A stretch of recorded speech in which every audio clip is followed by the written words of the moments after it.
freedom. With Joe Biden launching his re-election campaign, the bench of potential challengers is becoming clearer.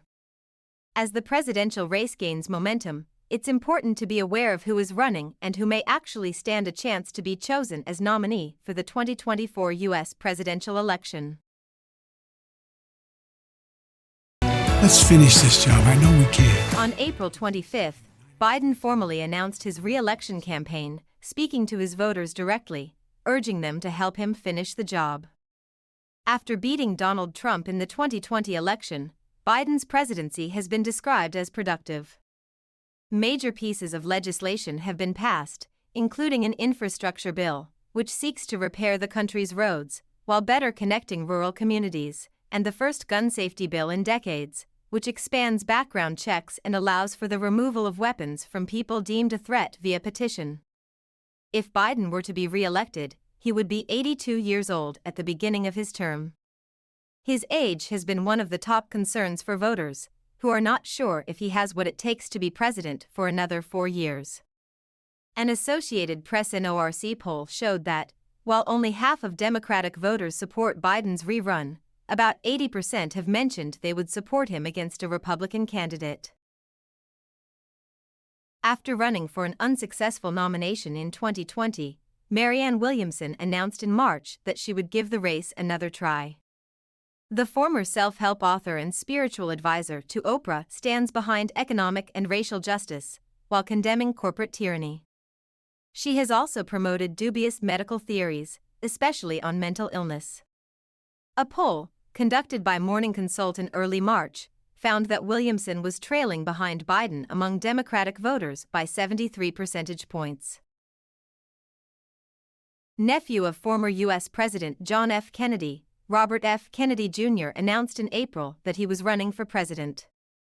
The anti-vaccine activist has promoted debunked claims, such as linking childhood vaccines to autism.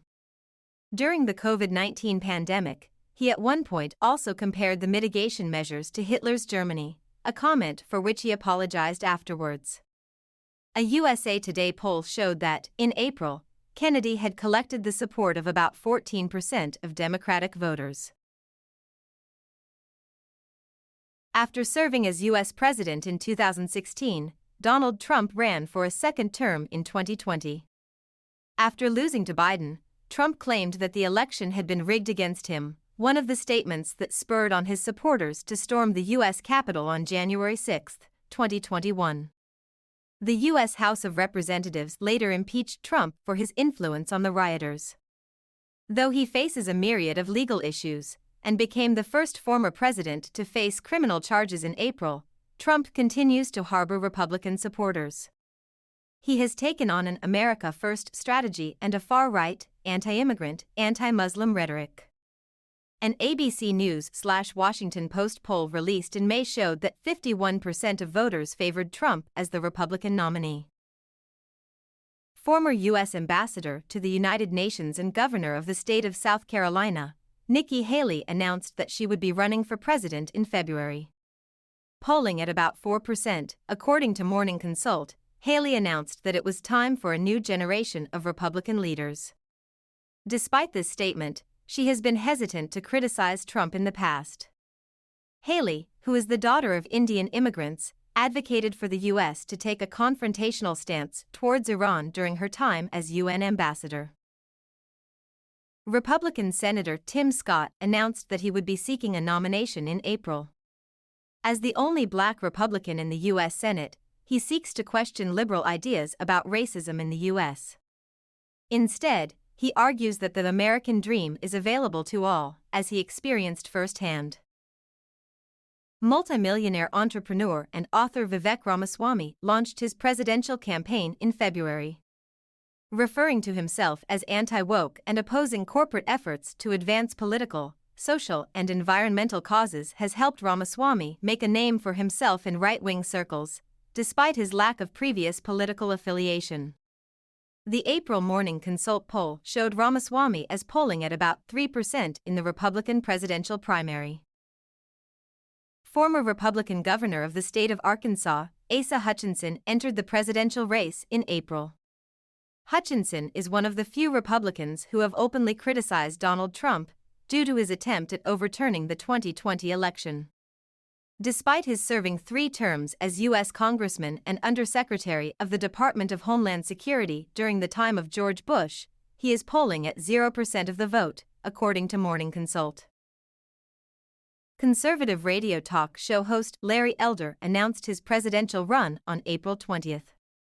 He ran against Californian Governor Gavin Newsom in a recall election in 2021, but failed to be elected.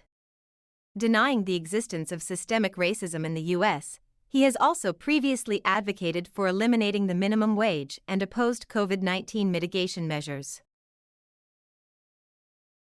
Although Ron DeSantis, governor of Florida, has yet to announce his candidacy, he has been widely rumored to be Trump's most likely challenger for the 2024 Republican nomination.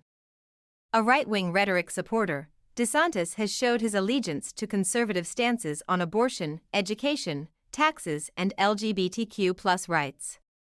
He has also declared Florida as the state where woke goes to die. Despite DeSantis' substantial following, he still lags behind Trump, who attracts 58% of voters, according to a Reuters Ipsos poll. Trump's Vice President Mike Pence has mentioned his consideration to run as president in 2024. Though always a loyal supporter of the former president, he fell out with Trump after refusing to oversee the Electoral College count in Congress to overturn the 2020 election. Pence has also been the governor of Indiana and served in the U.S. House of Representatives. Due to his Christian faith, Pence is a strong supporter of the fight against abortion,